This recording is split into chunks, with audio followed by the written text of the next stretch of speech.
aí, gente, tudo bem? Começa agora mais um episódio do Atualize-se Podcast, o seu podcast de atualidades, onde você se informa de uma maneira leve e divertida, mas sempre com muito conteúdo. Estamos aqui mais uma vez, eu, Aloysio Júnior, com meu grandíssimo amigo e irmão Augusto Neto. Salve, salve, galera. Sejam muito bem-vindos a mais um episódio do Atualize-se. Estamos aqui mais uma vez para dar seguimento à nossa missão de trazer o debate do Rio de Janeiro, né? O debate sobre as coisas da nossa cidade. E hoje com um convidado que vai quebrar um paradigma, uma crítica que a gente vem recebendo nesse podcast. Mas antes de entrar no convidado, os recadinhos do Tio Alu, né? É o que a gente sempre diz, né? Para o que você está fazendo agora, já deixa o seu like nesse vídeo, curte, compartilha, manda para os seus amigos. Ao final desse episódio, manda suas impressões, se você não gostou, se você gostou. É muito importante que você reaja às nossas publicações para que a gente consiga enviar esse conteúdo para mais pessoas. E lembrando que você encontra a gente em todas as redes sociais, assim como no YouTube, você está agora, no Instagram, no TikTok, no Spotify. É só você colocar @atualize-se, você vai achar a gente em todos os lugares. É isso. Eu falei que o nosso convidado quebra paradigmas porque, cara, você acredita que tem gente que fala que a gente só conversa com gente de esquerda? É verdade.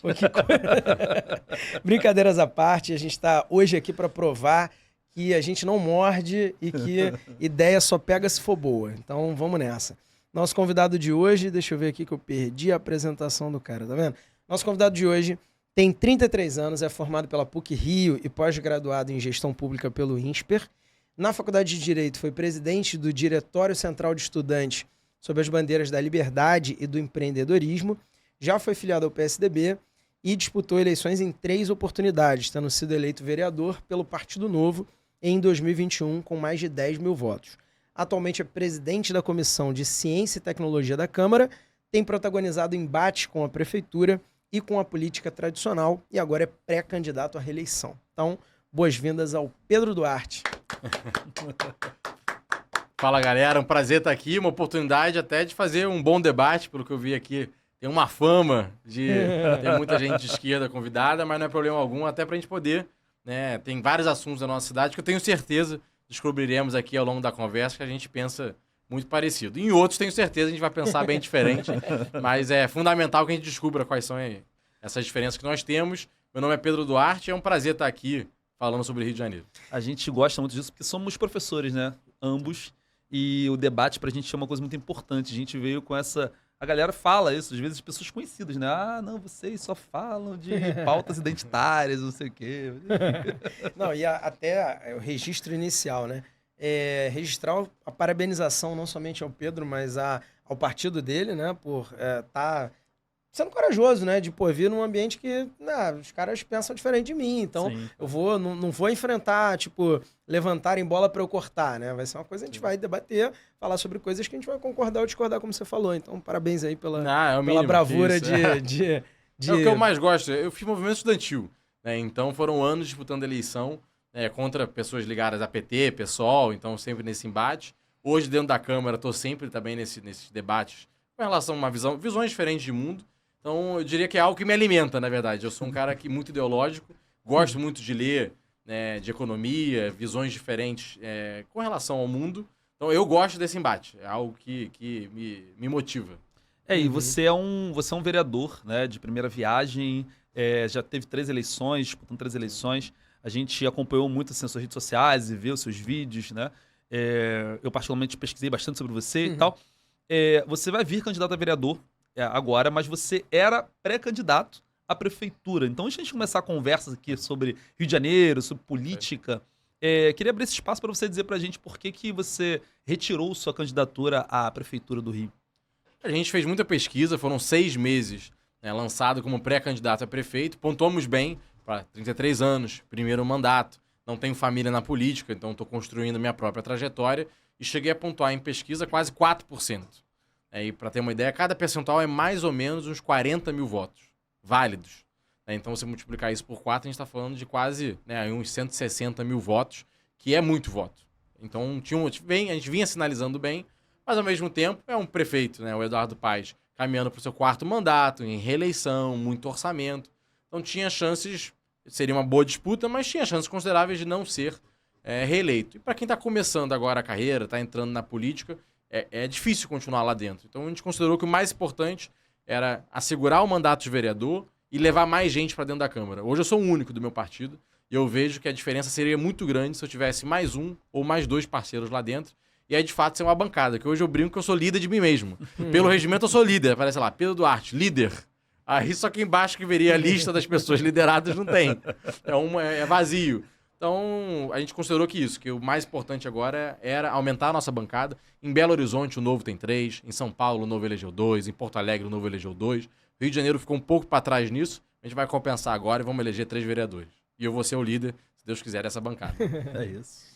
É isso. A gente combinou já nos outros episódios que a gente fez sobre pessoas que vão ser pré-candidatas, ou são pré-candidatas, né? Serão candidatas, a gente tem que ter essa atenção à legislação eleitoral, de dividir o papo em 2, né? Então, você está vendo esse episódio solto, a gente divide o papo em 2. O primeiro momento, a gente faz perguntas fixas. A gente já recebeu aqui para pré-candidatura a prefeito o Tarcísio Mota e para a vereadora a Heloísa Helena. Então, a gente fez as mesmas perguntas. Os professores também, né? Professor Túlio lá em Niterói. Eu digo nesse modelo. Sim, em Niterói, o professor Túlio Renato e o Renato né? Pelizari Sim, também. sim, Mas eu digo nesse modelo, a gente sim. recentemente fez esse tipo de script, organização, essa né? organização. Aí a gente fez as mesmas perguntas, vai replicar essas mesmas perguntas para o Pedro. Um tempo sugerido aí, uns 5 a 10 minutos pra gente ficar em cada tema para depois poder ter espaço pro segundo momento. Claro. Não vou cronometrar, fica tranquilo, não é debate da TV.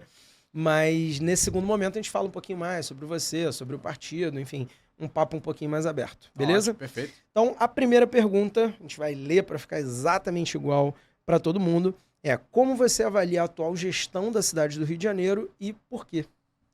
Avalio mal, quem me acompanha nas redes, eu sou muito crítico, né, a atual gestão do Eduardo Paes. Primeiro, um desgaste de quem já está no final de 3º mandato como prefeito, caminhando, né, vai disputar a eleição para o 4º, e não tem a mesma motivação que tinha no passado.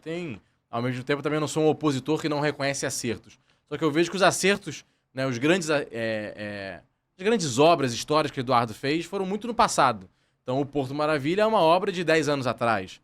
Com relação à enchente, que a gente vê hoje esses problemas, né, afetando muito Porto Alegre, o Rio de Janeiro fez obras importantes, que foram os mergulhões, mas foram feitos 11 anos atrás. Aquele mergulhão na Praça da Bandeira, o mergulhão da Tijuca. E imagina, agora esse mandato não teve nada disso. Não teve essas grandes obras. Então eu vejo primeiro um mandato cansado, um mandato desgastado. Isso aconteceu com o César Maia também, quando ele estava no 3º mandato. Eu não acompanhei muito, até pela idade, mas década de 90, falando muito com meus pais e leio. Mesma coisa, César Maia no início foi visto como um prefeito inovador, pra frente, testava coisas diferentes. E no 3º mandato, um prefeito desgastado. E me parece que o Eduardo vai pelo mesmo caminho. E além disso, eu tenho uma crítica que pra mim me dificulta aproximar e ter uma melhor relação com o Eduardo, que é esse vale tudo dentro da política com relação aos aliados. Então, ao mesmo tempo que ele vai ter o PT dentro da prefeitura, com 3 secretarias, e eu, como liberal, sou muito crítico a isso, mas ele teve Chiquinho Brazão secretário. Então, chega a ser uma boa incoerência, né? Outra incoerência. O Eduardo Cunha, foi uma denúncia minha, inclusive, do nosso mandato, o Eduardo Cunha controla hoje 3 secretarias. Né? Na verdade, a Secretaria de Habitação, a estatal chamada Rio Luz, que tem o tamanho de uma secretaria, e uma outra estatal chamada IPLAN, que é de informática. Uma de iluminação pública, informática e habitação. São 3 indicados do Eduardo Cunha, já amplamente noticiado na imprensa a partir de denúncias nossas. Então, como é que você tem Eduardo Cunha, com 3 espaços tão grandes, e o PT, e Chiquinho Brazão, e Júnior da Lucinha, lembrando que a Lucinha também estava envolvida em denúncias de milícias na Alerj, conforme relatório da Polícia Federal, né? Nada, né? Não é minha opinião aqui, né? Aleatória. Então, tem indícios disso. Então, isso é uma coisa que é muito difícil. Eu acho que o Eduardo faz muito mal ao Rio nisso, porque ele poderia ter a oportunidade de romper com essa panela que se criou, que manda na cidade do Rio de Janeiro, e, na verdade, ele coloca para dentro, para poder ser reeleito, para ter força, para construir desde já uma candidatura de governador. Então isso, para mim, é uma coisa que é uma barreira muito grande. E atrapalha a gestão. Você acha que o indicado do Cunha está entregando resultado na habitação? O Rio de Janeiro não produz política habitacional, não constrói moradia, não faz condomínios, né, para essas pessoas. Vai pegar a Rio Luz, a iluminação pública, os postes todos piscando. Porque é indicação política. São apadrinhados, indicados por pessoas que estão ali preocupadas não com o serviço do cidadão, mas preocupadas em nomear. E aí, para ainda fazer um caixa paralelo, né?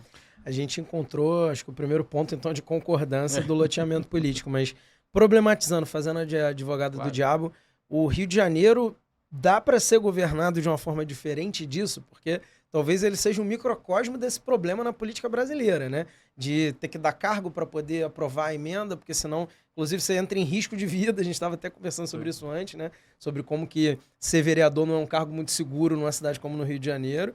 Então, e aí? Como é que faz diferente isso? Eu acho que o Eduardo não precisaria, o prefeito não precisaria fazer tanto quanto faz. Mas por que o Eduardo faz? Porque ele quer ser governador. Então, boa parte do que ele entrega hoje, o Cunha não tem mais tanta força na capital, mas ele tem muita força no interior. Ele controla prefeitos da Baixada, ele controla prefeitos do interior. Então, muitas das famílias que hoje entram na prefeitura e de partidos que entram na prefeitura, não é para ter base na Câmara de Vereadores. E aí eu tô lá dentro, garanto. O Eduardo teria uma base tranquila sem essa galera. Sem essa galera. Mas aí o foco, como é de governador, e ele já fala isso abertamente, ser reeleito prefeito para vir governador, ele está construindo essas bases. Então, se o foco fosse a cidade do Rio de Janeiro, poderia sim conduzir uma gestão, fazer uma gestão com muito menos. Não vou dizer que zero, que aí realmente seria uma hipocrisia, mas você tem bons vereadores que indicariam boas pessoas. Isso é uma outra coisa. Tá lá na biografia do Fernando Henrique que ele admite que entregava ministério, mas ele falava quem o seu partido vai indicar. Quem vem para essa estatal? Tem qualificação? Não é possível. Você não tem em ninguém do seu grupo político que é um engenheiro, que é um advogado, que é um arquiteto, que entende da área, porque esse é um outro critério que você pode colocar. Me indica um bom nome. Beleza, vamos lá. Não é um governo conjunto? Vamos escolher juntos os secretários. Mas você vai me indicar um bom nome. Se é planejamento urbano, tem que ser um arquiteto. Se é da saúde, vai ser um médico. Pode ser um médico próximo a você. A um vereador, a um deputado estadual, a um deputado federal. Mas ele tem qualificação para estar ali? Assim você já começa a construir um governo. É o que o Fernando Henrique fala do que ele fez na década de 90. Agora, você pega uma estatal de informática e a pessoa não entende nada de TI. Nada. Ele trocou agora o secretário de Habitação, que é do União Brasil. Ele demitiu e botou como presidente da Rio Tour, que é a empresa de turismo. Quais são as chances de alguém entender de habitação e de turismo ao mesmo tempo? Quais são as chances? Zero. Então aí é uma várzea. Aí você perde completamente o limite e a gestão não vai funcionar. Então é possível sim fazer de uma forma muito mais organizada e coesa. O problema é que o Eduardo banalizou. E uma segunda coisa que você falou que me chamou a atenção foi sobre obras, né? Você citou a questão dos mergulhões e do Porto Maravilha e tal. E me chamou a atenção essa semana, eu acho que eu te mandei, né? Da nova obra que a prefeitura, convenientemente no ano da eleição, há meses da eleição agora, fez o lançamento público do Parque do Porto, não é isso? E teve uma outra obra que eu já ouvi até você falando bem da atual gestão, né? Dialogando com aquilo que você disse que não só critica, que foi do Terminal Gentileza. Então eu queria que você falasse dessas duas novas obras aí do Rio. Essa do Porto é uma irresponsabilidade do ponto de vista político, da forma como foi conduzido. Se fizer o parque, acho excelente. Acho um golaço. Se puder só contextualizar para o povo que tá vendo também o que é. O Eduardo Paes gravou um vídeo e veja exatamente por que tem um viés muito eleitoral ali. Primeiro que ele não posta, o primeiro post não é nas redes sociais da prefeitura. Eu vi isso. É nas redes sociais do prefeito. Que não pode ser assim, tem regra eleitoral com relação a isso. E por isso o nosso partido fez uma denúncia ao Ministério Público e à Justiça Eleitoral. Porque o conteúdo, aquele vídeo do parque, todo aquele 3D, aquilo custou uma nota ali, você fez uma simulação de alto nível. E quem pagou por isso? Não foi o Eduardo do bolso dele. Quem pagou foi a prefeitura. Então tem que ser divulgado pela rede institucional da prefeitura. Ele coloca na rede dele. E depois a gente foi olhar, o projeto básico não foi entregue. Gente, o projeto básico, para quem conhece um pouco de engenharia, primeiro você tem que entregar o projeto básico, eles são meio que diretrizes gerais, e depois você vem com o projeto completo. No caso desse parque, não existe nem o projeto básico ainda, não existe financiamento previsto. O que se fala, existe uma conversa com o governo federal para financiamento. Então, claramente, sim, a gente está falando de uma coisa muito no rascunho ainda, mas que, como tem uma eleição daqui a 4 meses, o Eduardo já quis capitalizar, pegou a apresentação que está incrível, né, já botou nas redes sociais dele e falou, vai ter o Parque do Porto. Quando? Não tem edital, não tem projeto básico, não tem licitação, não tem recurso, não tem nada. Ele podia fazer aquilo com verba eleitoral durante a campanha dele, no caso, como uma proposta, né? Ele poderia falar, é uma proposta minha, é isso. Ele pagar o vídeo do bolso dele, da arrecadação dele, da campanha dele, falar, eu tenho como proposta, se reeleito, farei o Parque do Porto, blá, blá, blá, blá. Agora, ele como prefeito no cargo, anunciando como se fosse uma obra certa, isso é irresponsabilidade do ponto de vista eleitoral. Na minha opinião, até um crime eleitoral. E aí, então, isso com relação ao Parque do Porto. O parque em si eu acho excelente. O aterro do Flamengo, eu dou graças a Deus ao Carlos Lacerda ter feito aquilo. Acho um ganho para a cidade. É um parque super democrático, grande, que traz vários benefícios para o Rio de Janeiro. Então, o Parque do Porto, na minha opinião, golaço também. Agora, muita irresponsabilidade política no anúncio. O segundo, que é o Terminal Gentileza, é um acerto, mas é um acerto com 10 anos de atraso. Né? Porque o Terminal Gentileza, ele faz parte da Transbrasil. E todo carioca vai lembrar que as obras da Transbrasil começaram em 2011, 2012. O Eduardo não conclui até 2016, deixa para o Crivella, que era outro incompetente, passou 4 anos com aquilo parado, e agora, final de 2023, 3 anos de mandato, Eduardo conclui a Transbrasil. Nem concluiu ainda, né? Entregou uma parte da Transbrasil e junto o Terminal Gentileza. Então, eu reconheço o Terminal Gentileza, é um avanço de conexão na cidade, só que com 10, 11 anos de atraso. Com o caos da Avenida Brasil também, né? Com o caos da Avenida Brasil. Ali é um debate maior que eu acho que a gente deveria ter focado no trem. Eu tive uma reunião na Supervia essa semana. O trem do Rio de Janeiro está completamente abandonado. Pediu recuperação judicial, tá à beira de decretar falência. É uma bomba que o Carioca, o Fluminense ainda não percebeu direito, mas tem chance da empresa abandonar a Supervia, abandonar o trem. E aí, você que também conhece bem Caxias, né? Nosso secretário de transporte é o Washington Reis, e ele que vai administrar o nosso trem. Eu imagino o caos, né? A gente tirar a empresa japonesa e botar o Washington Reis e uma estatal na mão dele para administrar o nosso trem. Eu, particularmente, não vejo isso dando muito certo, mas vamos lá. Eu acho que ali na Transbrasil a gente deveria ter priorizado o trem, porque é uma linha paralela. Se você pegar de Deodoro até o centro da cidade, o trem e a Avenida Brasil, a Transbrasil, são 2 linhas que fazem basicamente o mesmo trajeto. Então o Transbrasil, ele esvazia o trem, que hoje transporta muito menos pessoas que transportava no passado. Em 2018, falando 6 anos atrás, a Supervia transportava o dobro de pessoas do que transporta hoje. O sistema está falindo. E a gente vai e faz um sistema paralelo, sob rodas, né, modelo rodoviário, ultrapassado, para concorrer com o modelo de trem, ao invés de fortalecer a nossa rede de trem. Por isso, para mim, é um erro também. Você citou vários problemas da cidade do Rio de Janeiro aí. Tu falou de enchente, falou de transporte, falou de obra pública que é boa, ruim. A gente pode... Inacabada? Inacabada. A gente, como geógrafo, pode criticar várias coisas do aterro do Flamengo, que você falou bem, questão ambiental, por exemplo, dos manguezais que existiam ali e tal. Mas, assim, a gente tem uma segunda pergunta sobre a cidade, que é sobre isso que você estava falando aí.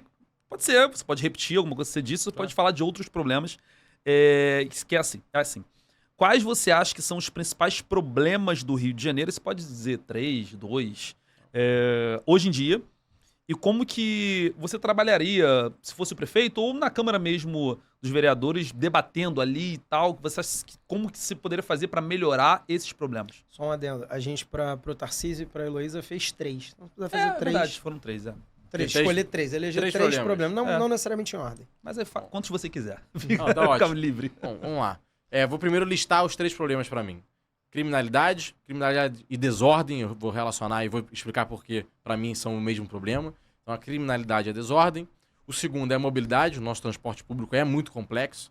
Né? E, em terceiro lugar, a corrupção. Vamos lá, por que criminalidade e desordem? Sei que todo mundo vai dizer, Pedro, segurança pública é dever do poder estadual, né? Que tem o controle das polícias militares, da polícia civil, isso é uma grande verdade. A maior parte da responsabilidade está lá. Mas as prefeituras têm um papel muito importante. Todo mundo já ouviu a história da janela quebrada, do Giuliani, em Nova York, mas é uma grande verdade. Está muito consolidado na literatura e nas prefeituras. Você ter uma cidade organizada diminui a criminalidade. O que é desorganizada? Mal iluminada, e até o Freixo apoiou muito, fazendo um reconhecimento, porque eu acho que ele comunicava mal a ideia. Mas a iluminação pública influencia muito, sim, nas manchas criminais. Isso é fato. Vai para qualquer delegado de polícia, e ele vai falar, pontos mal iluminados do bairro são manchas criminais. Virou meme essa história do Freixo, né? Deixa eu só fazer um parêntese rápido. Ele falou do Rudolf Giuliani da janela quebrada. E a Luciana Boatê falou disso aqui. Também. E o Freixo falou no debate, né? Sim. Aí a direita ficou falando, porque ele vai jogar os postes nos bandidos e tal. Tu tá querendo dizer que o Novo e o pessoal estão em confluência em alguma só estou dizendo que a gente pode ter discordâncias mesmo, concordâncias mesmo na discordância. Usando exemplos iguais. O que eu vou criticar pro pessoal é que na hora que a gente precisa colocar a ordem, eles não querem colocar a ordem. Então a gente tem um debate muito difícil, é real, mas com relação ao comércio ambulante da cidade, que precisa ser organizado. O Eduardo passou 3 anos ignorando o assunto, mas entrou agora nesse debate na Feira de Acari e na Uruguaiana. E ao mesmo tempo que eu entendo, temos pessoas trabalhadoras, precisamos separar o joio do trigo. Mas também tem muito contrabando. A carga roubada da cidade do Rio de Janeiro, ela é escoada em algum lugar. E está mapeado pela polícia de que a Robalto, a Feira de Acari, era um dos principais destinos. Quem você vai em qualquer delegacia e pergunta, os celulares roubados vão para onde? O cara vai dizer, 80% vai parar na Uruguaiana. Assim como as pessoas sabem disso do dia a dia. Então, quando eu postei sobre todo mundo, cara, lá pela localização, tava lá que meu celular foi roubado, foi parar na Uruguaiana. Então você precisa fazer um choque de ordem nisso. E aí minha crítica ao pessoal é que quando isso é feito, primeiro abraça, não pode mexer, povo trabalhador. Vamos organizar, mas mexer vai ter que mexer. Na hora que você vai fazer uma demolição de uma construção irregular, muitas vezes o pessoal vai abraçar e falar, não pode, é a moradia da pessoa, não pode demolir. Mas quem construiu isso hoje, na década de 60, beleza, podia ser. Meus avós são nordestinos, vieram do interior da Paraíba para a favela da Maré e muitos deles construíram suas casas. Isso era como acontecia na década de 60. Hoje em dia, a maior parte da construção irregular é feita pelo crime organizado. Isso está mapeado pelos professores da UF. Tem um grupo de segurança pública que tem isso mapeado. Terceira maior fonte de renda do crime organizado hoje na cidade do Rio de Janeiro é a atividade imobiliária. Loteamento irregular, construção de prédio irregular, inclusive que cai depois na Muzema, caiu um prédio construído irregularmente, sabe bem. Quem constrói isso? É o cidadão lá que junta a família, pega um saco de areia, bate um cimento, bate uma laje e faz a casa, ou virou uma atividade do crime organizado? Você deu o exato exemplo da minha família, tá? Que a minha família foi morar na Muzema, início dos anos 90. Gente construiu a casa lá, e aí do lado todas foram construídas pela milícia. Todas, do lado da casa dos meus pais. Então isso é uma atividade imobiliária. Você está financiando o crime organizado. Então você precisa sim reprimir isso. É a minha crítica, né? É de que o pessoal vai lá, vai abraçar e vai dizer... Esse prédio da Muzema que caiu, inclusive, ele teve ação da defensoria impedindo a prefeitura de demolir. O juiz impediu a demolição. E aí, pouco tempo depois, ele caiu. E aí, vamos responsabilizar quem? Então, minha crítica vai por aí. Sim. Então, hoje, a criminalidade é um problema e a desordem grande na nossa cidade. E a prefeitura, pelos casos que eu já citei aqui, tem um papel fundamental na organização do comércio irregular, no combate ao crescimento desorganizado e irregular da cidade, sobretudo quando ele financia o crime organizado. As vans, todo o relatório, gente, a gente acompanha aí, tá em série do Globoplay, sai em tudo quanto é lugar. As vans são controladas também, boa parte delas, pelo poder paralelo. Quem organiza a van? Prefeitura do Rio de Janeiro. Então, a prefeitura poderia aqui listar uma série de decisões que ela pode tomar que ajudam no combate à criminalidade. Não diretamente ali no tiro, mas na fonte de financiamento. O segundo problema foi de mobilidade. A gente já comentou aqui. A cidade ela cresceu muito para a zona oeste do Rio de Janeiro. Então, os bairros que mais cresceram, você vai listar aí Campo Grande, Realengo, Bangu, Santa Cruz, Jacarepaguá, Taquara, de 10, 15 anos para cá. E saiu o censo agora, os bairros que mais perderam são da Zona Norte. A Penha perdeu quase 30% dos seus habitantes. Imagina um bairro perder 30% das pessoas que moram lá. É um bairro colapsado. Você vai pegar Olaria, Bom Sucesso, são bairros que já foram muito tradicionais, muito fortes, e hoje em dia são bairros muito abandonados também. E essas pessoas foram para onde? Foram para a Zona Oeste. Só que elas moravam a 10 quilômetros da região que mais tem empregos na cidade, que é o centro, a Zona Sul, fato também pelo CAGED, pelos dados oficiais, e foram para o outro extremo da cidade e ficaram distantes. O emprego e moradia ficaram distantes. E aí como é que as pessoas fazem essa conexão? Através de transporte público. Resultado, BRT, Transoeste, Zona Oeste, Barra da Tijuca, lotado, e Transbrasil, Avenida Brasil, lotada, todos os ônibus lotados, de engarrafamento. A cidade colapsou. A gente passou São Paulo, não de ponto positivo, um ponto negativo, que foi de se tornar a cidade mais engarrafada do Brasil. E ao mesmo tempo a gente tem um metrô que não cresce. São Paulo está anunciando aí 4 estações de metrô a serem entregues esse ano. E a gente não consegue terminar da Gávea. Que ainda que termine, vai atender quem? A gente tinha que estar crescendo para Jacarepaguá, tinha que estar crescendo para outra parte da Zona Norte, crescer para a Zona Oeste. E o nosso trem, eu comentei aqui, a Supervia, que é a empresa, pediu recuperação judicial e está anunciando que está à beira da falência. Então, imagina, se a gente perde o trem, o Rio de Janeiro vai colapsar do ponto de vista de transporte público. E isso não é rediscutido. Pedro, o que se faz então? Vai para Lima, Peru. Não vou citar aqui Londres, Hong Kong, que a galera... meu Deus, mas aí é Inglaterra. Lima, Peru. País mais pobre que o nosso.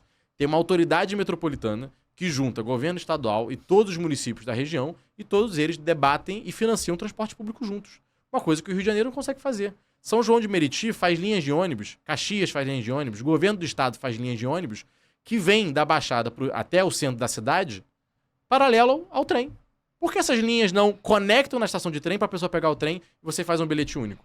Aí não, você tem linhas de ônibus que vêm do lado do trem seguindo pelo mesmo trajeto. Por quê? Porque não tem planejamento. Porque Estado e municípios da região metropolitana não sentam na mesma mesa. Rio de Janeiro, Duque de Caxias, Nova Iguaçu, São João de Meriti, Nilópolis, falar: o que a gente vai organizar o nosso transporte e como a gente vai financiar? Não tem. Mas Lima tem.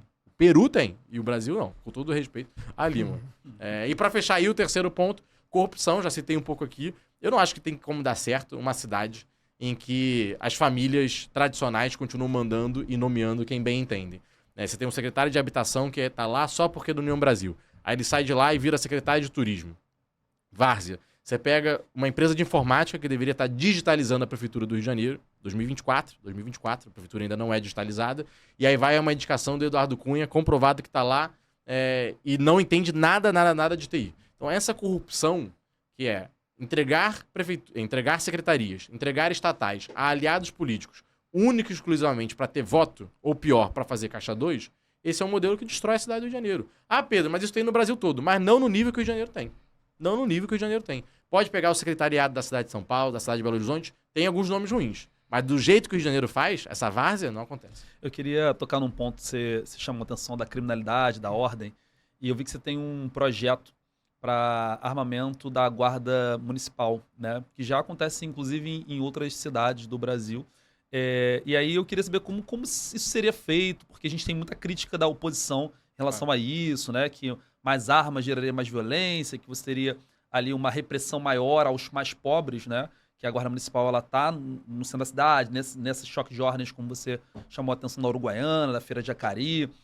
Você ainda defende essa tese de que a criminalidade, ela teria um apoio no armamento da Guarda Municipal, ou você já não acredita mais nisso? Ou como seria feito? Eu defendo o armamento da Guarda Municipal, mas primeiro a Guarda Municipal tem que mudar de função e mentalidade do que ela faz hoje e pro que eu defendo que ela deveria fazer. E aí eu vou explicar. Eu visitei o Comando Geral da Guarda Municipal de São Paulo e visitei o Comando Geral da Guarda Municipal de Belo Horizonte. As duas são armadas.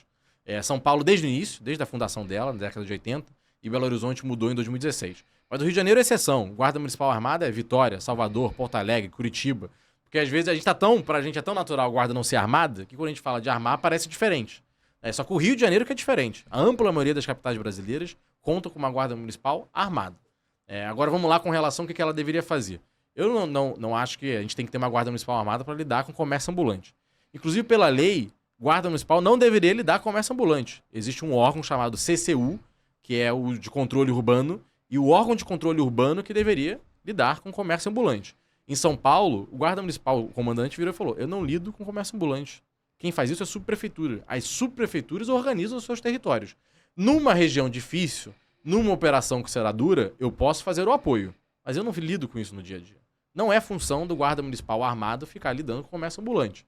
Então isso é importante, que eu entendo. As pessoas, o cara vai lidar com o vendedor de coco, vai estar armado? Também acho isso um problema, não estou defendendo. Uma coisa vamos desmontar a Feira de Acari. Vamos desmontar a Feira da Uruguaiana, que a gente sabe que tem crime organizado nas duas. Você vai precisar de um apoio armado. Tanto que a Polícia Militar foi junto nas duas operações. Só que hoje o prefeito do Rio de Janeiro, ele é um pedinte do governador com relação a todo esse tipo de operação. Essa semana teve demolição, a gente falou aqui de construções irregulares. 2 prédios na Rocinha, de 8 andares. 8 andares. Então, mais uma vez, não é nenhum cidadão junta a sua família e constrói um prédio de 8 andares. Ainda não chegamos nesse nível de capacidade. Isso é engenharia, isso é investimento. Precisa pedir ao comandante do batalhão: comandante do batalhão, vamos fazer uma operação juntos? O comandante do batalhão pode ter outras prioridades. O governador pode estar brigado com o prefeito e falar que não vai fazer. Então, uma cidade com 6,5 milhões de habitantes não pode ser refém da boa vontade do governador. Ele tem que ter uma Guarda Municipal armada para apoiar as operações em área de risco, que no Rio de Janeiro é considerável. Então, parte do que eu defendo uma Guarda Municipal armada são 2 motivos principais. O prefeito ter autonomia para realizar as operações que forem necessárias, combate a vans irregulares, combate a pontos de comércio dominados pelo tráfico ou pela milícia, e demolições também de construções irregulares. Tudo isso precisa de apoio armado. Eu sei que você não terminou de fazer a explicação ainda, mas é só uma problematização. Armar a Guarda Municipal, nos termos que você está colocando, só que mediante as críticas que você acabou de fazer do que o Rio de Janeiro tem, Sim. de loteamento, de pessoas que deveriam estar em cargos de competência Claro. técnica e não estão. Será que aí, mesmo que conceitualmente você acredite que sim e outro que não. Será que o tiro não sai pela culatra, literalmente, nesse caso? Eu entendo total a reflexão, só que ao mesmo tempo, nessa lógica, a gente tiraria a arma do policial militar, porque hoje a polícia militar está envolvida, né, boa parte dela. Óbvio que não é toda a corporação, mas uma parte considerável dela está envolvida com a milícia. Então talvez uma forma de combater a milícia fosse desarmar o policial, mas aí ao mesmo tempo, né, quem vai... Tem o tráfico, né? Tem o tráfico, então também quem vai fazer o combate. Então hoje é isso, a prefeitura, quando vai realizar essa operação, ela está precisando chamar um policial militar armado. Hoje, por exemplo, BRT Seguro, foi um programa que a prefeitura do Rio de Janeiro fez no início do mandato, até um programa acertado, porque na gestão Crivella, a prefeitura do Rio perdeu o controle de algumas estações de BRT. Perdeu Na minha completamente. opinião, de propósito. Pode ter sido. Mas perdeu. Quem comandava ali era o poder que quebrou Daquela todas as região catracas ali. daquela Sim, região sim. E usava à vontade. A prefeitura precisou contratar policiais para trabalharem no contraturno. Então a prefeitura virou o bico do policial. Aí você fala, mas por que a prefeitura, então, se ela vai fazer o bico do policial, por que ela não arma e qualifica a sua guarda para que ela tenha capacidade de fazer isso? Então, essa é a reflexão. Eu entendo total. E eu acho que a gente tem que ter uma preocupação para que a guarda municipal não se torne mais um braço da milícia. Mas, ao mesmo tempo, é isso. Eu preciso combater o que tem de errado. Se eu não tiver esse guarda municipal armado, eu vou pagar o contraturno da polícia. E o que é melhor? Eu capacitar a minha guarda ou eu pagar o contraturno da polícia? É difícil, eu entendo, porque o Rio de Janeiro tem suas complexidades. Uhum. Mas a reflexão é essa. Hoje, sempre que a prefeitura precisa de um braço armado, ela vai e contrata o contraturno da polícia militar ou é pedinte. Governador, me ajuda aqui. E aí, às vezes, se não é nem a sua própria guarda, que você escolhe o comandante, que você tem mais controle, na verdade você está vazando uma informação importante de uma operação sensível para um outro poder, né, que é o governador do estado do Rio de Janeiro, que eu particularmente também tenho várias críticas. Então, tá chegando nele. E aí, que garante que essa operação vai ter sigilo? A sua proposta, então, seria a guarda ser armada em ocasiões específicas. Porque o que a gente vê de guarda municipal hoje, e acredito que todo cidadão carioca meio que odeia a guarda municipal, que é quem multa pra caralho, né? Existe uma indústria da multa. Claro. Você estava falando de digitalização da prefeitura. Um dos órgãos que eu mais fico puto na minha vida é o Detran. De você ter que ir lá assinar um papel. Caralho, isso é inacreditável. Tem que imprimir um Duda e levar o papel impresso pra você renovar sua carteira de motorista. E aí eu sinto que a galera que tá assistindo isso aí, que dirige, com certeza odeia a guarda municipal. Você acha que seria para ocasiões específicas? O guarda da rua lá, fiscalizando o trânsito, não estaria armado? eu não Tipo, vejo duas necessidade classes disso. de guarda, mais ou menos assim. Exato, que eu não vejo necessidade pro cara que tá multando ou que tá lá fazendo a pista reversa, né, com cone, tira cone, coloca cone, esse cara não precisa estar armado. Agora, um policiamento, um apoio no policiamento em áreas sensíveis, um calçadão de Campo Grande. O guarda que vai ficar ali patrulhando, né, ele vai ficar caminhando de um lado pro outro. Ali ele precisa estar armado, porque é uma área complexa. E essas operações especiais, para mim, são as que precisam estar armadas.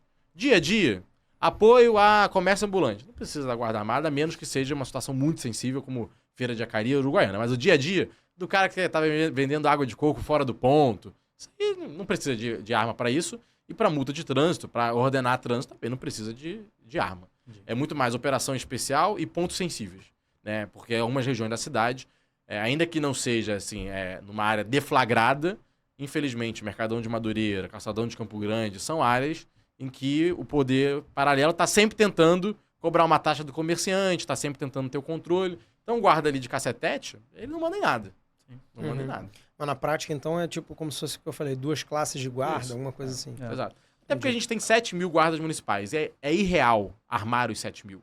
O custo é muito grande. Tem muitos ali que não querem, tem o direito de não querer, porque ele fez um concurso para algo que não previa o uso da arma de fogo. Então, no fim, a gente já acabaria fazendo isso. Uma guarda municipal que vai ficar armada e uma guarda municipal que vai ficar desarmada.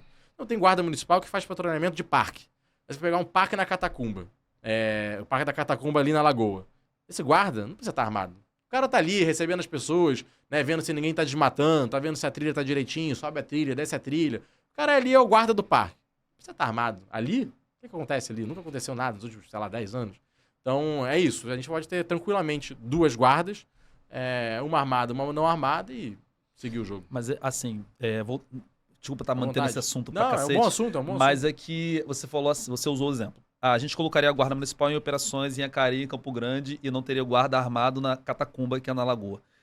Não teria uma problematização Principalmente lá, se você vai defender isso lá na Câmara dos Vereadores, a galera falando assim, mas então o guarda armado só vai estar nas regiões da população mais Lidando com o pobre pobre. e o guarda não tá armado com a população da Zona Sul. Ia ter essa problematização com certeza, né? Em grande show, você precisa ter uma guarda municipal armada. Você vai ter um grande show na praia de Copacabana, precisa estar armado. Porque é uma área, ela se torna uma área sensível. Então, na verdade, o critério é muito mais da sensibilidade do lugar, né? A chance de você, aquela sensação de tá beirando o crime. Né? Daqui a pouco isso aqui pode estourar uma porradaria, Um arrastão, pode né? um arrastão. Tanto que quando você vai fazer esses eventos, você precisa de um apoio da Polícia Militar.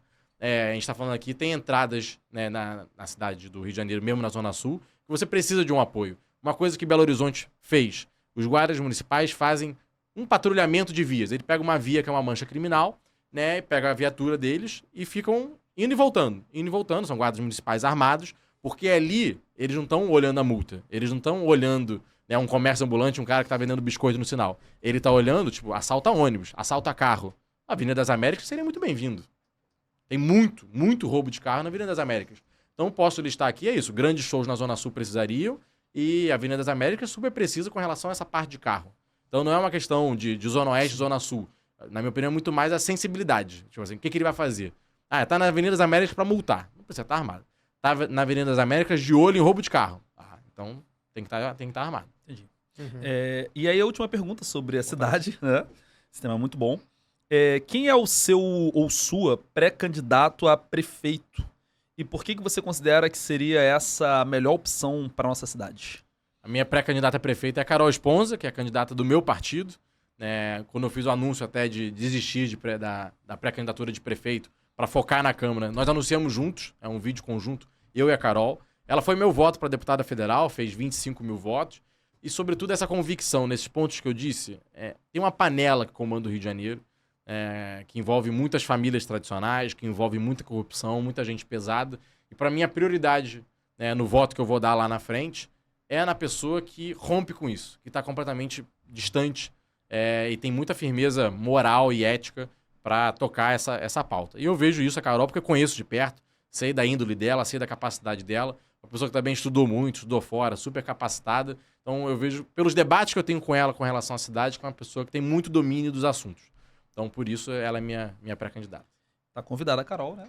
Uhum. Tá, você... Ó, Carol, convidada aí, hein? pra vir aqui. Não, já estamos vendo data Já tamo aí, vendo data, conversando para poder vir. Pedro, quando era pré-candidato a prefeito, já estava para vir como pré-candidato a prefeito, né? Exatamente. Mas no meio Aí do a gente caminho... Mudou, não, vamos lá, a gente está Não, recebendo claro. o vereador A gente também. quer agradeço. E aí, vamos lá, vamos seguir adiante. Bom, cumprido esse combinado, né, de falar sobre as perguntas da cidade, agora caminhar um pouquinho para outros temas. Claro que ainda dentro da tua vida política, né, de forma geral. Queria falar sobre o Novo. O Partido Novo, ele surgiu em 2015, não, em 2011 foi registrado em 2015, Isso, né? exato. Ele começou nas eleições de 16. Foi a certo? primeira. Aí ele parecia uma promessa ali na direita liberal, conseguiu eleger uma bancada federal um pouquinho maior e tal, ali na eleição de 18. E na eleição de 22 deu uma queda, né? Não bateu cláusula de barreira e tal. E muitos atribuem que, assim, a poção e o veneno ao mesmo tempo foi o surgimento do bolsonarismo, né?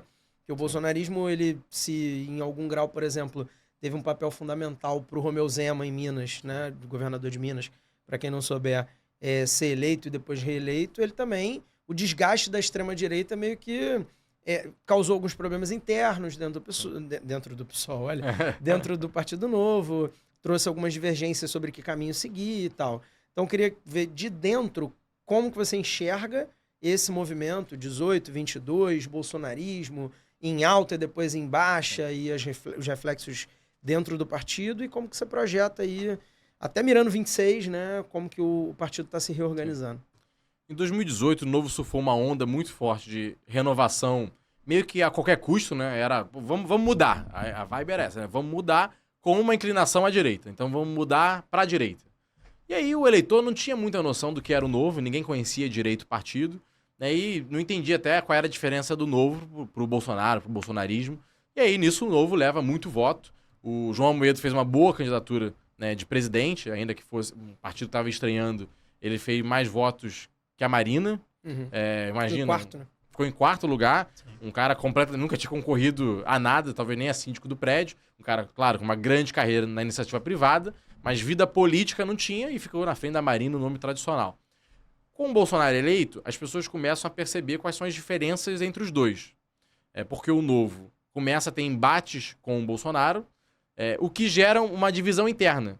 Porque o Novo começa com embates ao Bolsonaro. Quem vai acompanhar, o João Amoedo batia muito nele, nós tínhamos deputados federais, deputados estaduais, alguns vereadores, eu mesmo em 2020, no pós-pandemia, fiz uma campanha de vereador, eu criticava muito o Bolsonaro, porque a condução da pandemia foi muito ruim. Então isso afastou um pouco o Novo do Bolsonaro. E aí, naturalmente, o eleitor que via tudo como a mesma coisa, se ele tem lealdade e fidelidade ao bolsonarismo, ele descarta o Novo. E o Novo entra numa briga interna, porque parte do partido vira e fala, não, a gente deveria... Ok, nós temos diferenças com o Bolsonaro, mas deveríamos falar menos delas, porque criticar muito o Bolsonaro vai trazer o Lula de volta. Eu entendo, é uma tese legítima, tanto que, de fato, o Lula voltou. Não acho minimamente que foi culpa do Novo. Na minha opinião, é culpa do Bolsonaro. Né? Que se tivesse tido uma condução minimamente competente da pandemia, estava reeleito presidente. Mas aí são outras questões. Mas tem uma galera que defende. Não, nós deveríamos ser mais simpáticos ao Bolsonaro. E uma outra ala que vira e fala, não, a gente tem que se distanciar de vez desse cara e fazer uma campanha completamente separada. De qual ala é o Pedro Duarte? Eu fiz muitas críticas ao Bolsonaro, então... e sigo enfático em relação a isso. Sou um cara de direita, convictamente de direita, falo isso abertamente. Surjo na política em embates contra a PT e contra o pessoal no movimento estudantil. Hoje, dentro da Câmara, tenho vários embates, mas ao mesmo tempo eu nunca deixei e não vou deixar de fazer as críticas que eu entendo devidas ao Bolsonaro, e não só a ele, Jair, como também outros membros da família. Vídeos, os estresses vários que eu tenho com o Carlos na Câmara. O Novo foi para a eleição no pior dos mundos. Porque ao invés de debater internamente, lavar a roupa suja, escolher um lado, vamos votar, quem ganhar, ganhou. E quem perder, perdeu. Não, a gente foi para as eleições com metade do partido falando A e metade do partido falando Z. Não era nem B. Era realmente dois discursos muito diferentes. E o eleitor fica confuso. Então, ao mesmo tempo que a gente era acusado por uma parte das pessoas de sermos bolsonaristas, outros eleitores acusavam a gente de ser isentão. Então, ou eu sou bolsonarista, ou eu sou isentão. Não tem como eu ser os dois. É um ou outro. Só que uma parte do eleitor viu uma parte do partido e vice-versa. Então a gente tinha uma imagem confusa. E por isso, na minha opinião, o Novo diminui de 8 para 3 deputados. Porque ele vai para a eleição com uma imagem muito confusa na cabeça do eleitor. Agora, com o Lula eleito, isso fica mais fácil do partido se reorganizar, porque como um partido de direita e liberal, nós somos naturalmente de oposição a um partido de esquerda e estatista na economia. Então, o embate com o Lula ele é muito evidente e isso coloca quem discordava antes no mesmo fronte.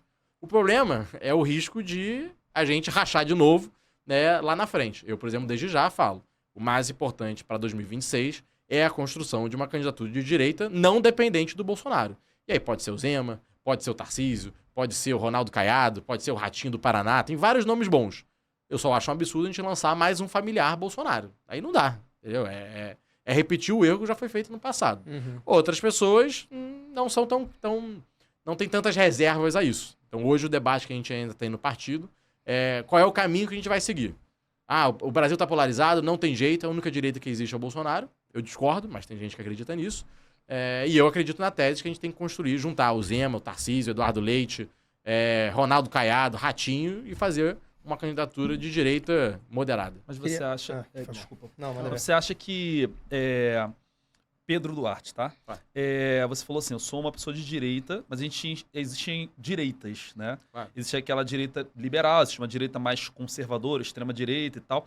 E você acha a discordância com o Bolsonaro, para você, Pedro, e a ala do partido que é anti-Bolsonaro, é mais na questão do extremismo, da extrema-direita, do conservadorismo extremado, mas por esse campo, porque existia no governo Bolsonaro o Paulo Guedes, que provavelmente você tem ideais parecidos ali com o Guedes, né, do liberalismo, da privatização das estatais e tudo isso, mas é mais nesse campo do identitário em relação ao Bolsonaro.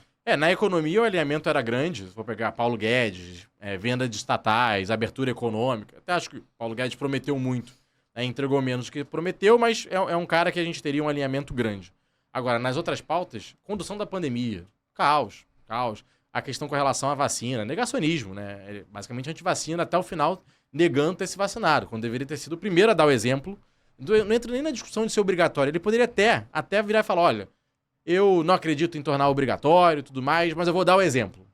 Já seria um meio termo. Mas não, o cara ficou numa negação com relação à vacina dele, né, até o final, o que é uma irresponsabilidade enorme.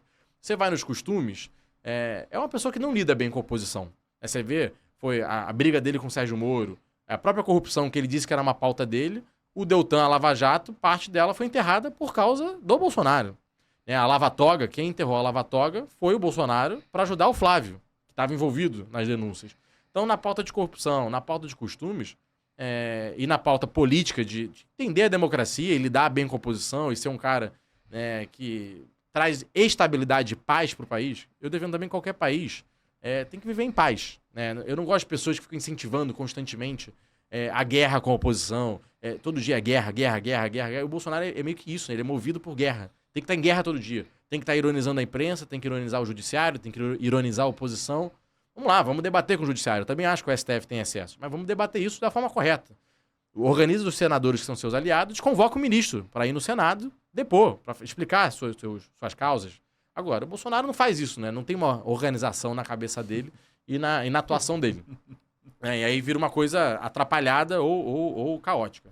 Queria dar duas partes no que você falou. Uma me chamou muita atenção, eu ri aqui quando você falou, ri baixinho para não te atrapalhar. Você falou, dentro do Novo a gente estava numa discussão de se a gente, criticar agora ou tornar públicas, né, ou dar destaque às nossas críticas ao Bolsonaro, a gente vai acabar trazendo o Lula de volta. Como na esquerda essa discussão é absolutamente a mesma ao contrário. Né? Tipo, não pode falar mal do Lula na eleição, porque senão... E também a gente tem as nossas reservas internas enormes, né?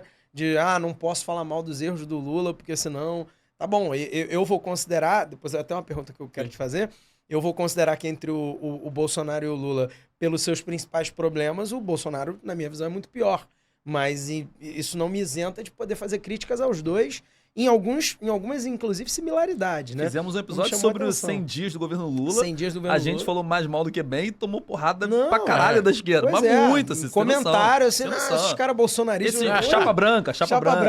A gente é reconhecidamente o chapa branca do nosso lado, eu sou chamado de isentão. Isentão. É isso aí. E a outra coisa que eu ia falar é sobre esse negócio do Novo, né, da aproximação com o bolsonarismo, é que na esquerda tem algumas pestes, com certeza você já ouviu, desculpa te colocar nessa saia justa, mas é o bolsonarismo personalité, é o bolsonarismo de sapatênis, né? Enfim, tem um monte de brincadeiras que faz com o Novo. Mas eu peguei duas frases aqui que me chamaram muita atenção, que é um de um ex-novo fundador, né? E outro do antigo, do candidato à presidência agora. Eu virei aqui o telefone e o negócio sumiu. É a do Rodrigo Dávila?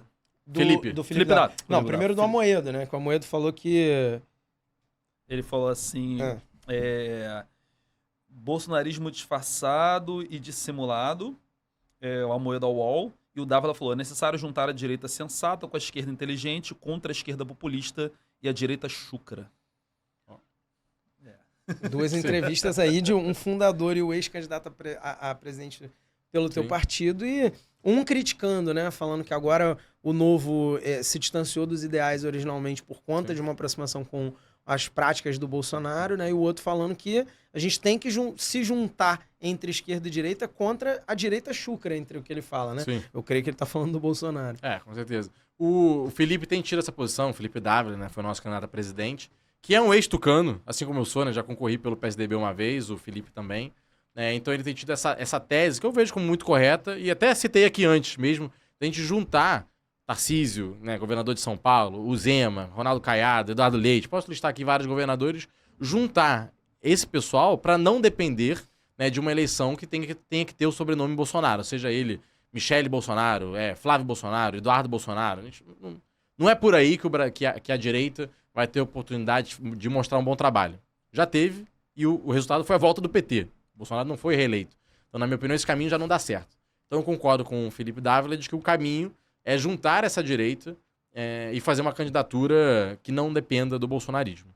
Com relação ao João, do bolsonarismo disfarçado, eu só não sei exatamente o que ele está falando. Está falando da atual questão interna, gestão interna. Da briga do Novo. Isso, das brigas do Novo. Que ele falou até que a prática de usar fundo eleitoral, que é até a próxima pergunta que eu vou fazer, que é uma prática bolsonarista, né, de recorrer à velha política e tal. Ele deu uma entrevista ao UOL já no ano passado, dizendo, ele falou, não, porque o Novo ele se distanciou do que a gente defendia lá na origem e tal, e agora tem um bolsonarismo disfarçado ali dentro e tal. Eu achei curioso como um zoando, chamando bolsonarismo de personalité, e o outro ex-fundador, eles dialogam em que o Novo mudou alguma coisa. Claro. Né?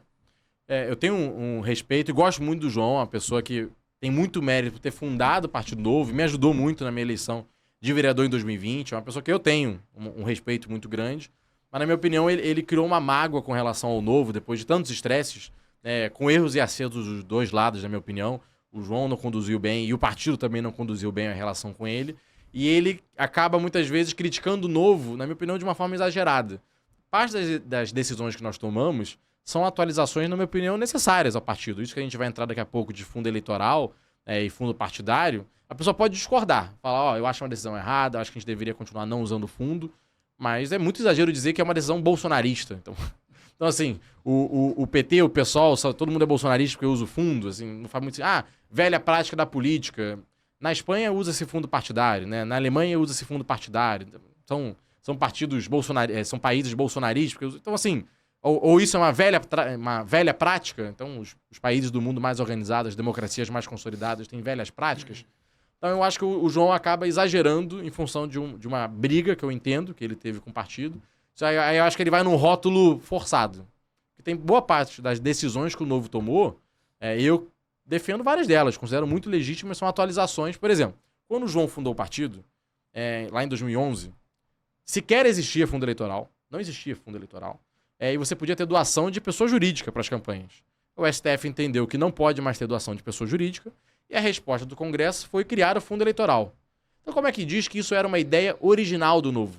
Quando o Novo tomou essa decisão, nem existia fundo eleitoral e tinha doação de pessoa jurídica. A realidade eleitoral mudou, já até explicando o motivo da decisão. O que o Novo viu foi, quando a gente pensou o modelo de financiamento das campanhas, não sei se você quer fazer a pergunta certinho. Quando o Novo foi criado, não existia fundo eleitoral e tinha doação de pessoa jurídica, né, empresa. O que são doações claramente muito maiores do que uma pessoa física pode doar. Uma pessoa física, como é que ela vai doar 200 mil, 300 mil? Uma empresa tem mais condições de fazer isso. Então, só que o modelo eleitoral mudou. E o Novo, na visão que o João defendeu durante muito tempo, e defende até hoje, o Novo não deveria se atualizar, não deveria mudar a sua convicção. Na minha opinião, não é mudar a convicção. É virar e falar, olha, o que a gente pensou originalmente não existe mais. Não tem mais doação PJ, agora o que existe é fundo eleitoral e doação pessoa física. A gente vai precisar usar sim esse fundo eleitoral, porque o jogo se tornou inviável. O jogo de 2024 não é o mesmo jogo de 2011. Hoje o cara começa a campanha com fundo eleitoral com 1 milhão. Aí eu vou abrir uma vaquinha e vou disputar com esse cara? Vira uma disputa muito injusta. É um cara chegando de metralhadora e eu chegando de estilingue, com faquinha. É uma disputa muito desigual. E a gente percebeu isso, não só o Novo. Outros partidos menores estão apanhando a rodo. Tanto que estão acabando. Vários partidos estão sendo extintos. Porque a briga virou muito desigual. Muito desigual. O fundo é de 4 bilhões. É dinheiro. É muito dinheiro. Assim, se você me permite uma opinião, eu acho que essa polêmica do uso do fundo eleitoral é meio que um problema que o Novo causou para si próprio, né? Porque ele defendeu essa bandeira e para o cara leigo, que não faz a problematização, não que nós sejamos especialistas, mas a gente é cientista da área de ciências humanas e tal, e acompanha e tal. Enfim, a questão do fundo eleitoral foi uma resposta política, sem dúvida, mas conceitualmente é uma maneira também de você reduzir a ação do poder econômico dentro da política. Você tendo, de acordo com o desempenho eleitoral passado, mais ou menos um modelo não tão diferente dos Estados Unidos no sentido do fundo, né? Mas lá nos Estados Unidos a cultura de doação é muito grande. O pessoal bota relógio de doação no site do candidato e tal, é diferente. Mas assim, meio que no sentido da regra dos 5% deles lá, né? Eles têm um bipartidarismo que é basicamente só eles dois ali monopolizam as fatias de debate, participação de tempo de TV e etc. E como aqui a gente tem um ambiente muito mais pluripartidário do que lá, né? A discussão se isso é bom ou ruim, é claro, mas para um partido novo como o Novo, ou um partido menor na esquerda como o PSOL, por exemplo, terem vez, né? Quanto tem uma disputa contra a grande política, Só mesmo, como você falou, né? Usando o fundo eleitoral.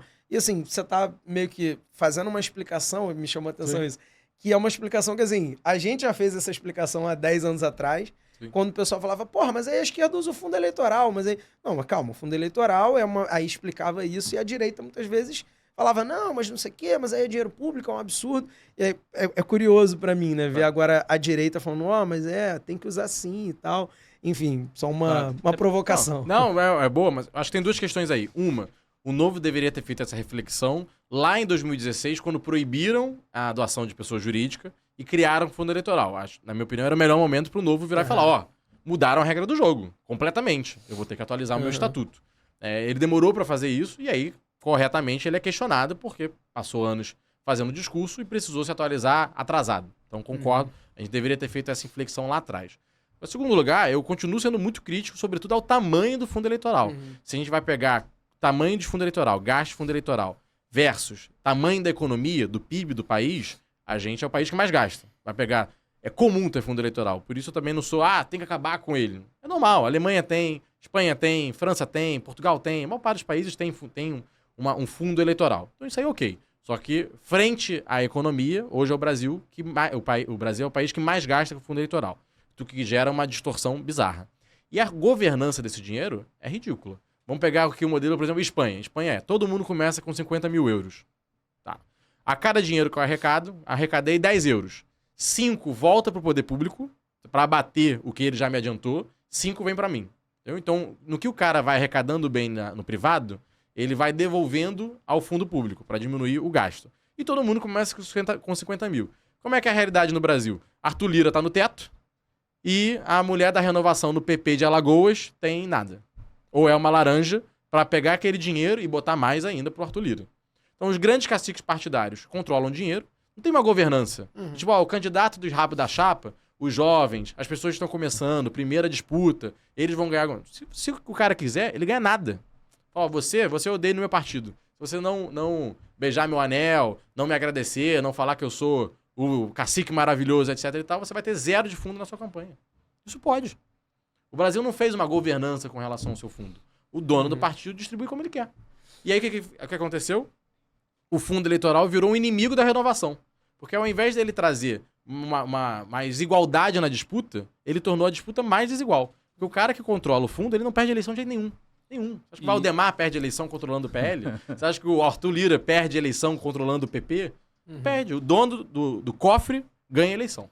De acordo, total. E você, Pedro, a sua opinião, assim, você acha que seria melhor para o Brasil que nós tivéssemos ainda a doação de empresas, e aí problematizando isso, né? A gente sabe que muitas empresas não fazem doação, fazem investimento naquele candidato, porque sabe que vai ter o voto lá num projeto, numa obra que vai fazer. Ou o fundo partidário seria a melhor coisa, ou nenhum dos dois, cada um por si. Qual o modelo ideal? Qual seria o modelo ideal de ante financiamento? a realidade brasileira. Isso, Vamos lá, vamos debater aqui uma mistura. Eu gostaria de um modelo que tem um fundo eleitoral, como esse da Espanha, que começa igual para todo mundo, e pode sim ter arrecadação PJ, e até eu gosto desse modelo que vai abatendo, porque quando eu arrecado 10, como 5 eu devolvo para os cofres públicos até zerar a minha conta, eu também não disparo muito na frente. Eu começo com 50, se eu arrecadar mais 50 mil da iniciativa privada, eu não vou a 100, eu vou a 75. Porque 25 eu devolvi para diminuir o gasto dos cofres públicos. Então eu acho esse um modelo interessante. Sou a favor de PJ, até para poder ter essas doações, mas com regras. Nos Estados Unidos, quando o cara recebe uma doação, por exemplo, do setor de óleo e gás, vai lá, patrocinado, né, apoiado pelo setor de óleo e gás, apoiado pelo setor da construção civil. É muito claro quais são os setores que a pessoa tem uma conexão, até para na hora dele votar um projeto, isso fica muito claro, o quanto ele foi influenciado ou não foi influenciado. E umas coisas mais várzeas que tinham no Brasil, né, a empresa doava para os 2 candidatos da eleição. Né? Então, a S. Dilma foi um momento que todo mundo... Isso ficou muito claro, né? Vinha lá, sei lá, Modebrecht, 10 milhões para Dilma, 10 milhões para a S. Pô, você está diversificando investimento, né? Então, essa empresa não tem uma convicção. Porque eu acho legítimo a empresa. A empresa é uma empresa do setor de óleo e gás. E aí tem um candidato que defende um modelo regulatório que vai produzir mais barril no Brasil. Então, eu sou a favor... Né, da gente ter um modelo que a gente vai fazer concessão no setor de óleo e gás, vai abrir, né, para as empresas privadas poderem ser donas de refinarias, não só a Petrobras. Esse cara, ele tá apostando no modelo que, beleza, vai trazer um retorno para ele e acha que é aquilo que vai gerar mais emprego, que vai ser melhor para o país. Se o cara for transparente com relação a isso, eu acho legítimo essa empresa querer que esse candidato vá bem. Assim como a pessoa física muitas vezes vai doar porque acha que aquela pessoa vai fazer um bem para ela, porque é um bom corretor de imóveis, vai fazer uma legislação boa para os corretores. Eu acho que isso identificar... as pessoas, todas elas têm seus interesses. A gente não vai conseguir fazer uma política sem interesses. Para mim, o interesse tem que ser claro, transparente, com regras de governança. Qual é o máximo que pode ser doado? Tem que ser transparente essa doação e não pode ficar doando para todos os candidatos, meu amigo. Escolhe um lado, escolhe um partido. A gente vai debater, é só para um partido, é para uma coligação, mas tem que ter alguma regra para o cara não sair 1 milhão para todo mundo. Aí esse cara é o dono do jogo, né? Ele é o dono da bola. Os Estados Unidos que vendeu armas pro Iraque e pro Irã na guerra, né? É isso aí. Não, e outro, não só empresa. Quando a gente fala de PJ, a gente lembra muito de empresa. O sindicato. O sindicato nos Estados Unidos é muito mais envolvido nas eleições do que aqui, porque a gente tenta criar essa falsa apolítica. Não, sindicato não pode ter evento político dentro do sindicato, o sindicato não pode se envolver diretamente, né, no financiamento de uma campanha. Ué, por quê? Se o cara vai representar os interesses dos trabalhadores, deixa o sindicato fazer a PJ. O sindicato não é uma associação? Deixa o sindicato doar direto para a campanha dele. Ué, por que não? Ele não arrecada, tá? Deixa o sindicato doar. Deixa a empresa doar, deixa fulano, a associação, terceiro setor doar. Eu acho que tem que ser transparente e boas regras. Mas essa coisa de vamos tirar os interesses das eleições, eu acho meio irreal, porque eu acho que os interesses sempre vão existir. Inocente. Inocente. Os interesses vão existir. É utopia, né? Sim. Bom, queria te perguntar mais uma coisa, que é um projeto que você tem, né? Eu não sei se é um projeto de fato ou se é uma proposta, mas é uma coisa que você já falou em outras ocasiões e me chamou a atenção por uma coisa engraçada, né? Era um projeto, eu anotei, aqui poderia ter gente morando, é isso? Onde você exporia, né, locais que estão abandonados ou que estão sem uso, que poderia ter ali uma moradia ou um comércio, alguma coisa do tipo. E aqui né? no Rio de Janeiro tem pra caralho. Tem muito, demais. Tipo, na zona, da zona cidade. portuária ainda mais ainda. Rodar a cidade é o que mais tem.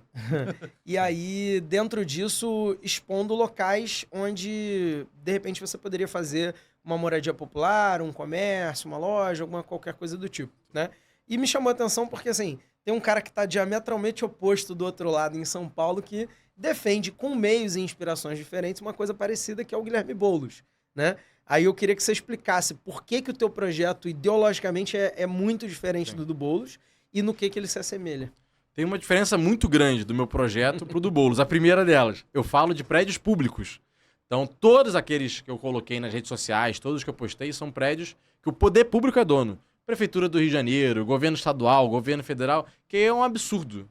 Imagina que o poder público, ele é dono de um imóvel, de um prédio, de uma casa, de um terreno, e não coloca aquilo para resolver o déficit habitacional da cidade.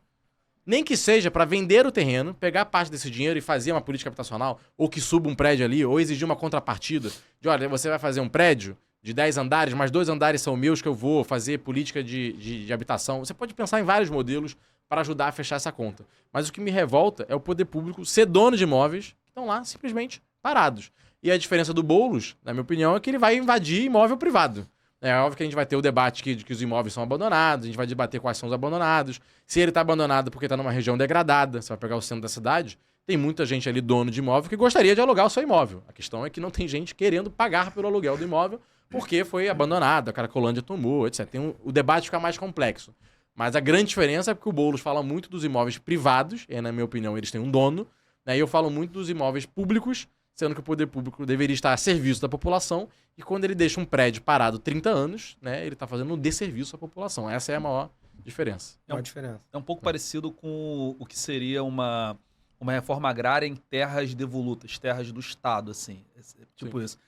Então, teoricamente, você defenderia uma reforma agrária nessas terras. Total, inclusive, quando a gente fala de reforma agrária, eu defendo a reforma agrária. Eu defendo a reforma agrária, sobretudo no maior latifundiário do Brasil, o governo federal. O maior latifundiário do Brasil é o governo federal. Então vamos fazer a reforma agrária e vamos começar pelas terras da União. É isso. Exato. E outra, eu não tenho problema também, a maior crítica que eu vou fazer a pauta, às vezes, que o MST vai ter, é de invadir a propriedade e forçar a barra com relação a isso. Agora, se for o governo federal e o FHC fez mais reforma agrária do que o Lula. Isso são dados, né? Fernando Henrique Cardoso fez. Agora, se for, vamos lá, tem um lote aqui, tem um terreno gigante, o cara não faz nada. Ou seja, se não está produtivo, provavelmente tem um valor muito baixo. É uma terra improdutiva, o cara não está fazendo nada. Eu vou posso eventualmente forçar um loteamento com indenização justa e prévia. É o que está na Constituição. Eu posso fazer isso com indenização justa e prévia. Com relação aos imóveis nas áreas urbanas, eu também defendo isso. O cara tem um imóvel muito bem localizado, né, no centro da cidade, uma região que está degradando. O imóvel está lá degradando. Tem risco de cair para o lado. Às vezes até um patrimônio histórico o cara deixa literalmente cair. Poder público, vamos fazer uma avaliação. Quanto é esse imóvel? Ah, vale 200 mil. Meu amigo, olha só, eu estou pegando esse imóvel de você. Agora, com indenização justa e prévia, como está na Constituição. Eu não vou invadir, eu não vou tomar na mão grande. Eu vou, dentro da lei, quais são os instrumentos que eu tenho para, ou seja, ou uma reforma agrária, pegar um grande terreno e falar, olha, isso aqui eu vou fazer uma reforma agrária, é uma região que para o governo é muito interessante, quanto vale seu imóvel? Vou te pagar e vou fazer uma reforma agrária. Ou, em áreas urbanas, falar, esse prédio é muito próximo ao metrô, muito próximo à estação de trem, seria muito importante que pessoas estivessem morando nele. Você está muito devagar, você não coloca para alugar, você nunca aluga, você não faz nada com isso, então eu vou pegar seu terreno, vou te pagar por ele e vou fazer aqui um conjunto habitacional. Acho que tem duas sensacional ele questões. tá falando Não, isso aí. eu acho ótimo, mas acho que tem duas questões aí. A gente tem pro campo o Estatuto da Terra, né, que está fazendo 60 anos agora esse ano. E 60? 1964. 64. É, 60 anos, isso mesmo. Então, Eu sou de humanas. Então, enfim, tá fazendo 60 anos esse ano, que ele fala da função social da terra. E ele condiciona a propriedade privada ao cumprimento da função social. E ele diz que se a função social e nela tem produzir em níveis satisfatórios e tal, ela não está sendo cumprida, isso deslegitima o direito à propriedade privada, né? No Estatuto da Terra está escrito assim. Sim. E aí, não, você pode colocar a tua posição. Aí, e a outra coisa é, a gente tem a questão do valor venal dos imóveis, né? Isso foi uma super polêmica na época do BRT. Um monte de gente que teve terreno desapropriado por conta de obra, de qualquer obra no Rio de Janeiro. E aí vai, não, mas eu perdi metade do terreno do meu quintal e me deram 3 mil. Aí você vai olhar, a última vez que a pessoa atualizou o valor do imóvel dela no imposto de renda para pagar menos IPTU foi há 20 anos atrás. E aí o valor venal, né, que está lá no IPTU, e a pessoa teve a indenização com base naquele valor. Então, na legislação, como é que isso se equaciona? Do primeiro ponto não é bem uma discordância, é mais uma complementação. De que, na verdade, não cumprir a função social do terreno, seja do imóvel, do lote, ou seja o que for, na verdade ele é um requisito para a desapropriação. Uhum. Então, uma terra que é produtiva, eu meio que não posso desapropriar. Uhum. Né? O cara está produtivo, eu não posso desapropriar. Mas mesmo aí no que ele não cumpre a função social e eu tenho o requisito para a desapropriação, a segunda etapa, e está na Constituição, é a indenização justa e prévia. Uhum. Então, mesmo quando eu vou em cima de um lote, quem é improdutivo e vou fazer, por exemplo, uma reforma agrária nele, a Constituição vai colocar, beleza, faz isso, com indenização justa e prévia. E aí, agora, claro, como é uma terra improdutiva, ela vale menos do que uma fazenda produtiva. Porque a fazenda produtiva, né, ela provavelmente já tem estrutura, ela tem lá as vacas, ela tem os animais, ela já é uma terra organizada. Então, ela vale mais. No geral, a terra improdutiva, deixada de lado, ela vai valer menos. Mas na Constituição, é uma coisa que não se abre mão. Indenização justa e prévia. E aí, o Estatuto da Terra e o Estatuto da Cidade também, quando é áreas urbanas, ele vai trazer os requisitos dessa desapropriação. E uma delas é o não cumprimento da função social. Mas aí muitas vezes a indenização não é justa Nem que é o segundo ponto. Atual, mas aí ela é prévia porque o valor, eu acho que legalmente previsto, é o valor venal, né? Isso gera muita judicialização. Sim, aí realmente é um sem debate dúvida. porque gera muita judicialização. Porque é isso, o governo vira e fala, seu imóvel vale X. Aí a pessoa, não, vale 3X. Quem vai decidir? No final vai ser o juiz, se a pessoa tiver a capacidade de judicializar e levar para o advogado, né? Quando ela não tem, na verdade, ela nem consegue fazer isso. Ela acaba entubando, recebendo, né, o que o poder público diz. Isso vai, às vezes, para grandes obras. A prefeitura está agora fazendo uma obra gigante em Campo Grande, que é um anel viário de Campo Grande, que para passar a rodovia vai ter que desapropriar. E está lá previsto que um dos critérios de desapropriação, então, esse terreno, essa casa, até cumpre sua função social. A pessoa mora na casa. Mas ela vai ser desapropriada porque a lei prevê, né, que para grandes obras, etc e tal, é uma opção fazer a desapropriação. E está um debate enorme lá se o valor é devido ou não é devido. O valor venal é porque nenhum critério é perfeito. Porque claro. Se eu atualizar o valor, aí ele sobe. Mas daqui a 3 anos, se eu não atualizar ele para baixo, no centro da cidade hoje, a maior parte dos imóveis estão avaliados para cima. Porque a última avaliação lá foi em 2017. E 2017 para cá, o centro da cidade caiu muito. E não teve uma atualização do valor venal. Então, na verdade, hoje, se desapropriar lá, em tese vai estar pagando mais do que deveria. Então é muito difícil isso de determinar qual é o valor justo. E é uma cidade com especulação imobiliária pra cacete. E sendo o Rio de Janeiro como tu imagina a quantidade de mutreta que você vai ter de jogar tudo. o valor lá em cima. E tem aquela coisa também da pessoa, não, essas pessoas, eu vejo isso muito lá no Anel Viário de Campo Grande. Uma pessoa assim, não existe valor justo. Eu fui criado aqui, era a casa da minha avó, eu morei minha vida inteira aqui, eu já tenho 70 anos. E de fato, imagina, a pessoa de 70 anos mudar, já conhece, já sabe o caminho do supermercado, já conhece tudo, já conhece os vizinhos. Eu entendo também, é difícil. Então, o próprio conceito de justo, a gente que é de humanas, né? Pô, o quanto de debate a gente tem sobre o que é a palavra justo, né? O que é justo para as pessoas. Mas é um impasse que vai ter que ser judicializado se eu não chegar a um acordo comum. Mas o que está lá é que tem que ter uma indenização justa e prévia. Então, no debate assim, dos imóveis abandonados e tudo mais, eu acho que às vezes realmente o poder público tem que organizar uma região. Porto Maravilha foi feito assim, né? Porto Maravilha teve uma série de desapropriações, porque era, meu amigo, eu vou reformar esse retângulo inteiro aqui. Não vai sobrar nada no meio do caminho. E aí fez uma desapropriação em série, mas aqui, se não fizer, como é que faz o Porto Maravilha? Então, é difícil, são decisões difíceis. Ainda tem nessa equação terreno de posse, terreno irregular. Ainda tem isso, né? E se a pessoa não tem RGI, como é que ela vai ser indenizada? Não é. Só que assim, ela mora naquele lugar. Aquilo tem algum valor pra ela. A geladeira dela tá ali dentro. Aí você fala, você não tem RGI? Pô, não, vou te indenizar nada. Você tá aí irregularmente. Só um parênteses, meu pai construiu uma casa num terreno de posse, que não foi ele que tomou posse, mas ele comprou em contrato de gaveta, a 2 quilômetros do Rodoanel de Itaguaí. Falei, pai, te contar que se fizerem uma obra de expansão da rodovia, tu vai se fuder. Mas já tem mais de 10 anos que ele tá lá, construindo mais coisa na casa. Dobrando a aposta. Exatamente. Enfim, vamos lá. A dinâmica da caixinha de perguntas a gente abriu ao longo da semana, né? 3 dias, se eu não me engano, nos stories lá para o pessoal enviar dúvidas. E aí a primeira pergunta foi do Felipe. Ele falou, sendo alguém da direita, por que você considera que o PSDB derreteu tanto se era a principal força na esfera federal? Eu, inclusive, como alguém que já foi do PSDB, na minha opinião, a maior desgraça do PSDB foi a relação de expectativa-frustração. A população passou a odiar mais o PSDB do que, sei lá, o PMN, né? Uns partidos assim, completamente de legenda de aluguel que nunca entregaram nada pro Brasil. Porque a pessoa pode gostar ou desgostar de algum dos feitos do PSDB, mas assim, é o partido do Plano Real, é o partido das privatizações, é o partido da Lei Geral de Telecomunicações que abriu. Mas a pessoa pode concordar ou discordar, mas assim, é um partido que geriu o país e teve um projeto de país. As pessoas podem concordar ou discordar, mas não é um PMN. Que criou a reeleição, né? Que criou a reeleição também. Mas às vezes eu digo, não é um PMN, que é um partido irrelevante, assim, é uma sopa de letrinhas. Mas por que as pessoas passaram a odiar mais esse partido do que o PMN ou coisas do gênero? Naturalmente, quem era mais à esquerda não gostava do partido por um antagonismo de projeto, aí democracia.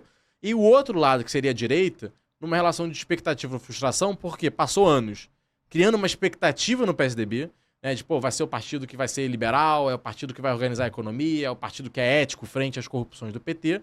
E o Aécio, que foi esse grande catalisador em 2014, ele 2 anos depois se torna a maior frustração.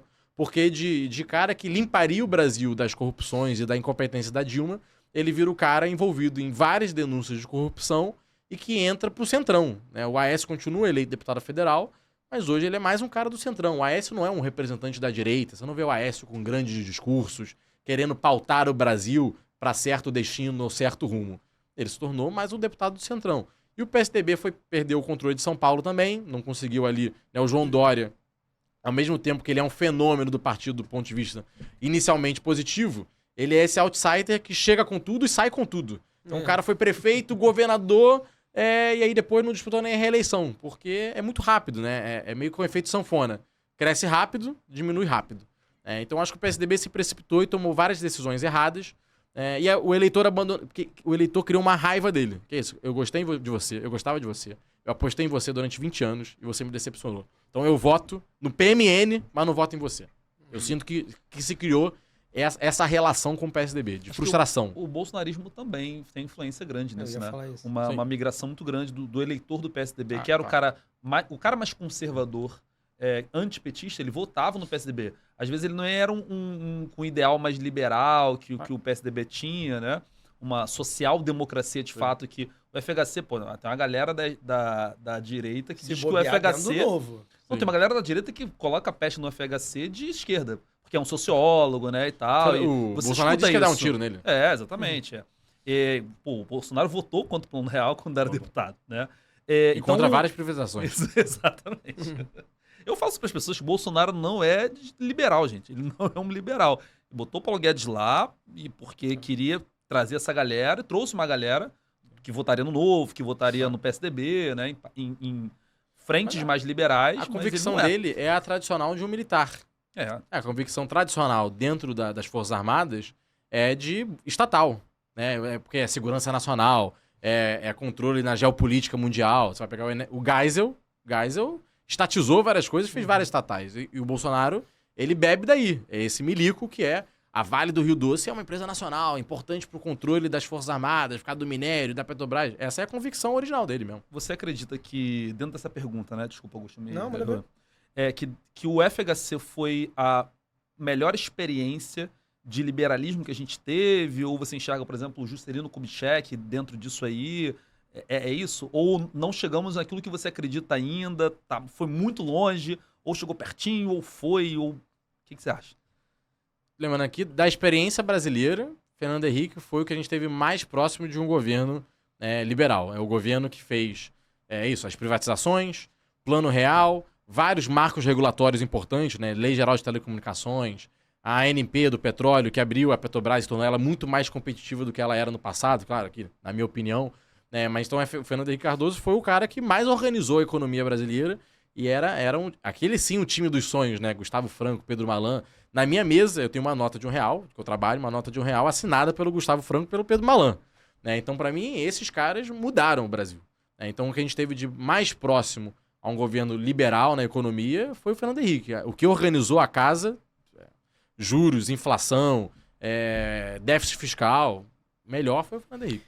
E eu queria complementar, assim, não discordando não da tua análise sobre o PSDB, eu acho que tem essa frustração, mas eu acho que você fez uma análise como insider da direita, sim, ou de alguém que era o eleitor, e talvez você até deu um relato teu, né, de frustração talvez.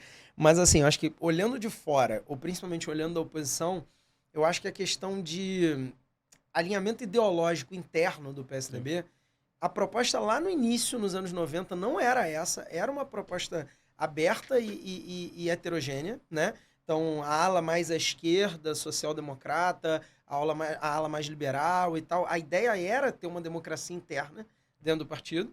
Isso, por muito tempo, foi uma vantagem, mas quando a polarização... Acho que o Lula ele também tem um papel muito grande nisso, sim, não somente o Bolsonaro. O Bolsonaro por tirar eleitores, mas o Lula por jogar o PSDB mais para a direita e menos para uma centro-direita que dialogasse com outras pautas. E que, na minha opinião, o Fernando Henrique, você falou que tem várias questões liberais, mas ele tem várias coisas também que alguém de centro-esquerda vai olhar e falar, não, mas, por exemplo, fez mais reforma agrária do que o Lula. Por exemplo, o Bolsa Família com outro nome começou naquela época. Porque ele declarou voto no Lula na última eleição, né? Exatamente. Em relação ao Bolsonaro, né? Política claro, social compensatória está previsto no consenso de Washington. Fundeb. Então, exatamente. Fundeb foi o governo federal. Exatamente. Então, assim, eu acho que também o papel de... O extremo acabou sendo captado pelo Bolsonaro, né?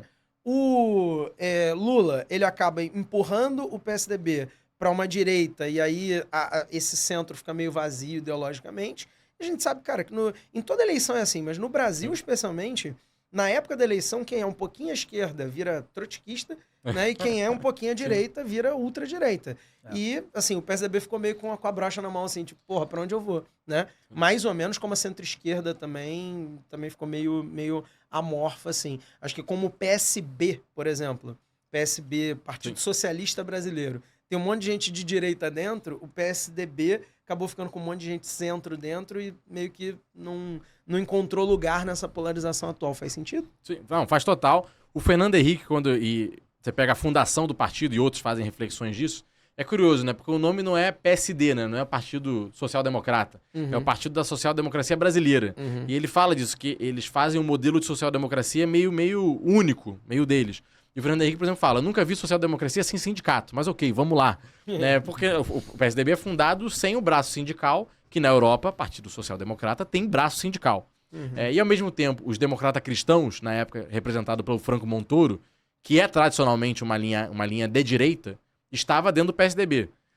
E o Fernando Henrique, ele fala disso, ele fala, o dia que surgir uma direita com convicção, a gente vai ficar meio deslocado.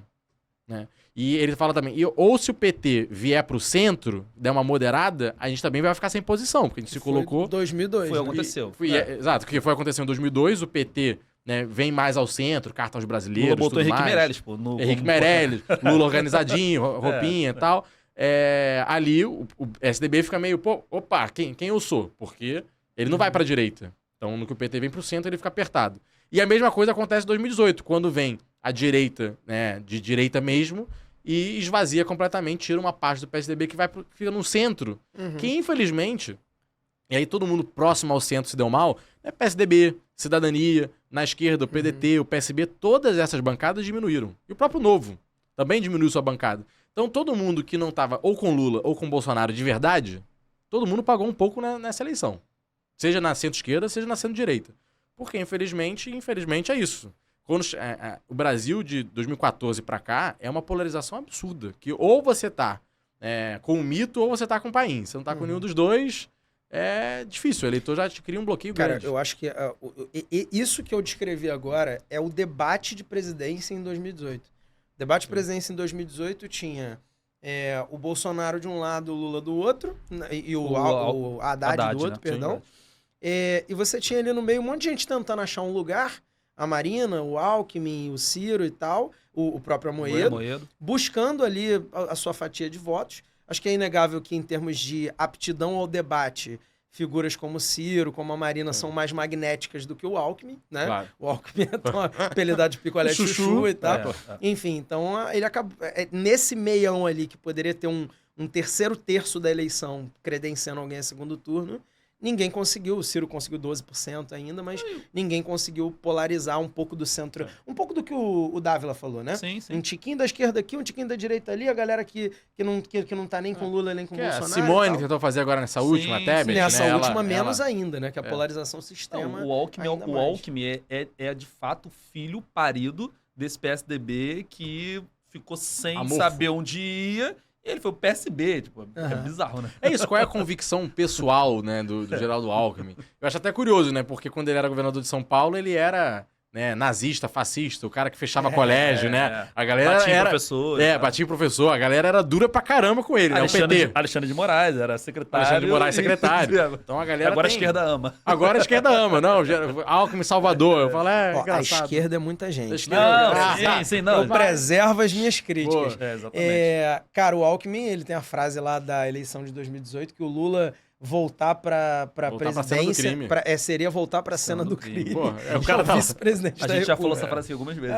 Exatamente. Isso é impressionante. Né? Bom, as outras perguntas. A pergunta do Vinícius. Cara, toda vez que eu viro essa merda, some. Não, tá aqui, já achei. A pergunta do Vinícius foi: o que você achou do uso de recursos públicos para viabilizar o show da Madonna em Copacabana? Bom. Pergunta aleatória do dia. Parabéns, Vinícius. Vamos lá.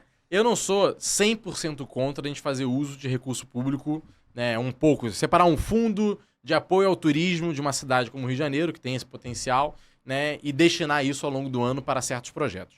O problema é, ser uma decisão que vem da cabeça do prefeito, né, então, eu vou patrocinar o show da Madonna que essa empresa já vai trazer. Talvez um outro produtor até vire e pense, se eu soubesse que o poder público ia botar dinheiro, eu talvez poderia ter corrido atrás de tentar trazer a Madonna, tentar trazer outro show. Processo público aberto. Processo público aberto. Então, a governança é muito ruim. Porque acaba que, eu sou um empresário próximo a prefeito, eu consigo 2 milhões para o meu show. Eu não sou próximo a prefeito, ele não vai me dar dinheiro. Isso é uma coisa que eu sei que pode parecer chata de discutir, mas essa governança é fundamental para todo mundo saber. Então, no orçamento anual tem lá 15 milhões por ano, né, que eu posso apresentar uma possibilidade de trazer um artista, a prefeitura diz que sim, diz que não, com um comitê avaliador dos projetos. Acho isso já muito melhor. Né? E vamos lá. O custo total do evento foi lá 60 milhões. Patrocínio do Itaú, inclusive, né, aquela coisa patrocinador oficial, 60 anos do Itaú, blá, blá, blá.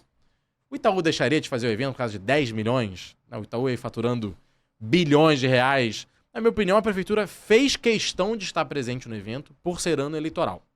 E o pior de tudo, ainda exigiu 1.000 ingressos para a área VIP como contrapartida. Está lá no contrato. E essas contrapartidas chegaram para vários dos políticos, inclusive me oferecendo dentro da Câmara. Eu neguei por coerência, mas essas contrapartidas que foram para a panela para os amigos do prefeito. Isso, para mim, que é inaceitável.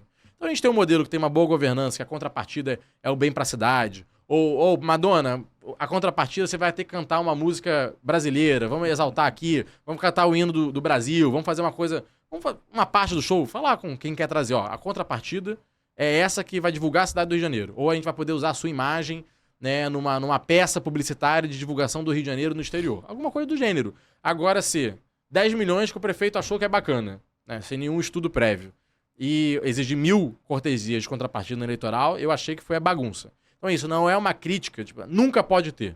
Os grandes shows que divulgam a cidade, pode ter. Só que da forma como foi conduzido, pra mim foi muito ruim. Mas assim, teve um retorno da superlotação dos hotéis, dos Não, eu ia falar restaurantes. isso. A conta foi, acho que foram 16 milhões, não foi que a prefeitura botou? 10 da prefeitura e 10 10 da do prefeitura, Estado. 10 do Estado. Ah, tá. O Estado entrou assim, porque o Cláudio Castro olhou e falou: eu vou essa entrar ali parada também. vai dar um Faz grau. nesse sentido, né? Não, mas o que dinheiro eu ia do falar é o Estado. seguinte, a especulação de retorno comercial no Rio de Janeiro foi acima de 300 milhões. Sim. Né? Então, assim, por isso que a pergunta dele eu acho que é boa nesse sentido. Se você falasse que era totalmente contra, fala, pô, mas e o fluxo comercial na cidade? Mas então Sim. faz sentido. Mas é isso, vamos botar dinheiro no Rock in Rio?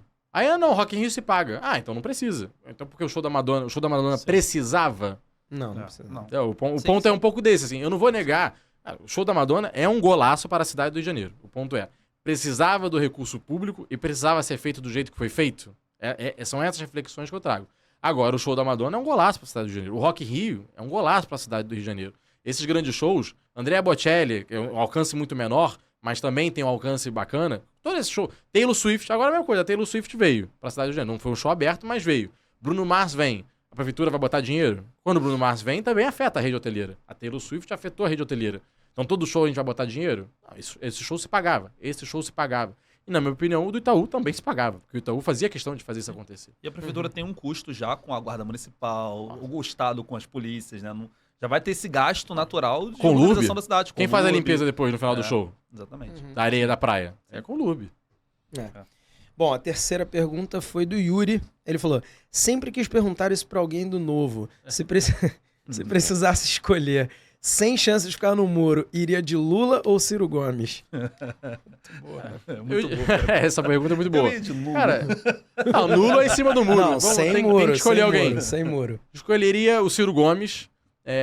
Acho que até do ponto de vista de economia, apesar do Ciro Gomes, né, passar aquela imagem que entende, eu tenho uma visão dele diametralmente oposta. Tanto que ele cria esse antagonismo com os próprios liberais, né? Mas eu vejo como alguém mais ético do que é o modelo do PT de gestão. Para mim, o PT ele é muito cupim da máquina pública.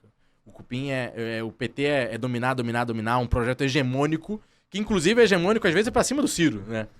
O PT é aquilo. Meu amigo, o candidato a presidente é do PT, e o sucessor é do PT, e o governador é do PT, e o prefeito é do PT. Essa é a lógica do PT. Sempre que eles podem, o candidato é deles. Não tem um projeto de Brasil não, o candidato melhor agora é o Ciro, vamos apoiar. Isso não existe pro PT. Então, nesse sentido de renovação da máquina, de ter pessoas diferentes fazendo a gestão, votaria no Ciro. Você acha que com o fim do Lula, ficando mais Fim velho... do Lula, O fim do Lula é o Lula ficando mais velho, Aposentadoria do aposentando, Lula, a morte do- ou morrendo. O PT meio que... Porque o PT é um partido personalista. Não é um partido que tem nomes. O bolsonarismo tem vários, né? Não no bolsonarismo, mas a direita, ela tem mais quadros. Sim. Tanto a mais conservadora, Nicolas Ferreira, os bolsonaros estão todos aí, ou a galera que se considera mais moderado, né? O Tarcísio, o Zema, Eu vi todos esses. eu vi o As Pedro- esquerda não gerações, tem. Eduardo Leite, Eduardo Ronaldo Leite, Caiado. Não, A esquerda não tem ninguém. eu vi o Pedro Doria falando um vídeo há um tempo atrás, ele dizendo que o lulismo é o Lula, o bolsonarismo não é o Bolsonaro. Exatamente.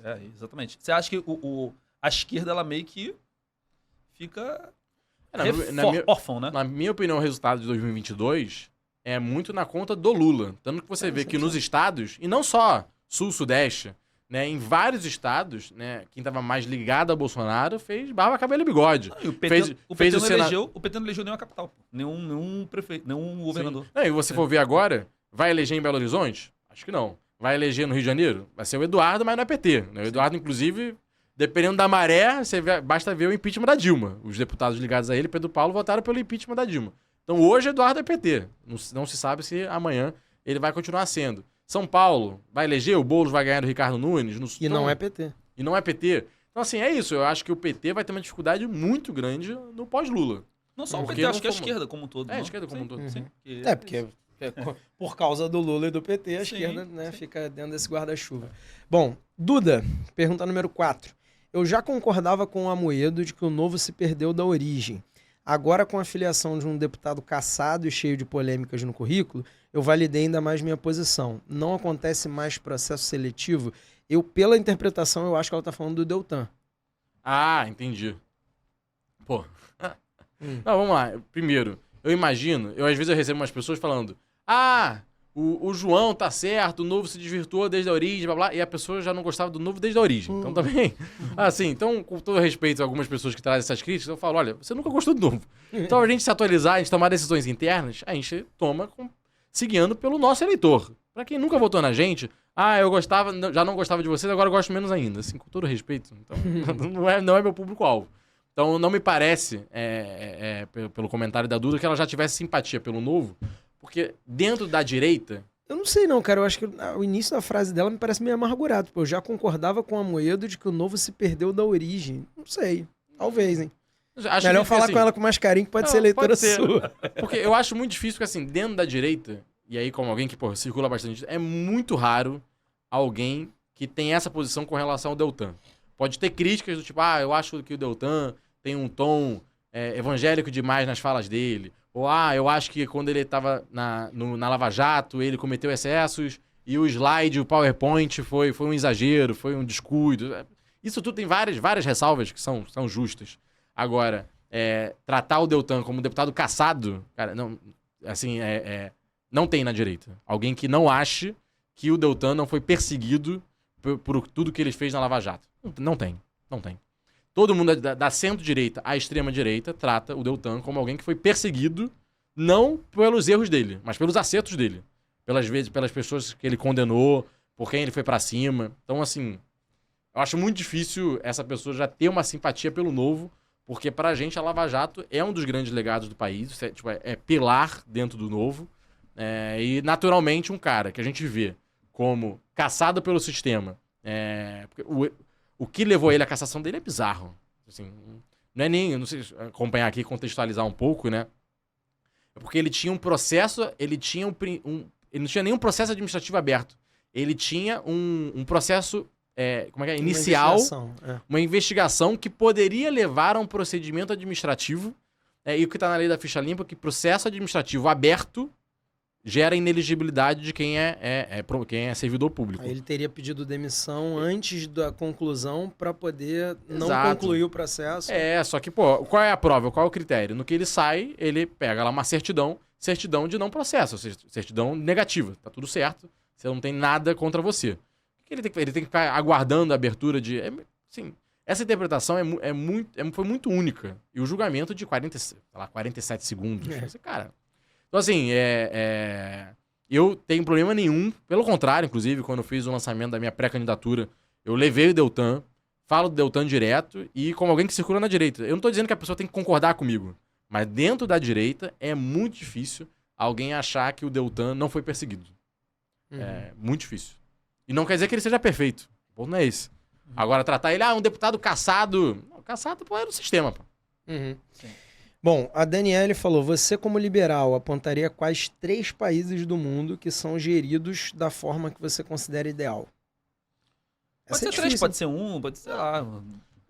São várias referências, né? O que você acha, dentro disso, o que você acha do Milei na Argentina? Eu vou primeiro os países. Não, vou começar pelos países. Tá bom. Nova Zelândia, Austrália, Irlanda, Reino Unido, Estados Unidos, na América Latina, o Chile é uma referência mais próxima.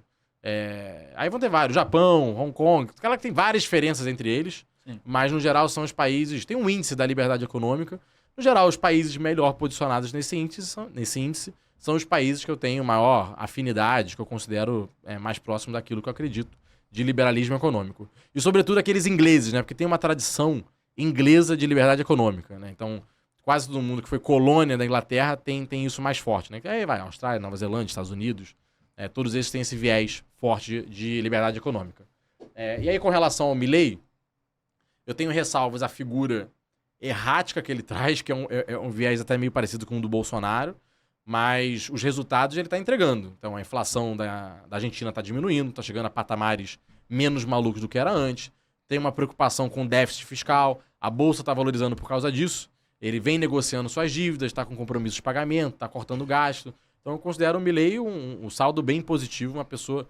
Tenho receio essa coisa acelerada que... Agora, esse incidente com a Espanha é típico de Bolsonaro, né? De que ele falou que a mulher do primeiro-ministro... Pedro Sánchez, do Pedro Sánchez é corrupta, uma coisa dessa, né? Aí, pô, as coisas, entendeu? Pô, você vai brigar com a Espanha, um país que você tem uma baita relação, boa parte das suas exportações deve ser pra Espanha. A Espanha tirou o embaixador. Tirou o embaixador. Você vai criar um estresse. Isso é uma coisa bem padrão Bolsonaro, inclusive, né? Que acho que da mulher do Macron, que ele chegou a zoar. Então, assim, umas coisas meio... Cara, pelo amor de Deus, você é presidente de um país, vamos ter maturidade.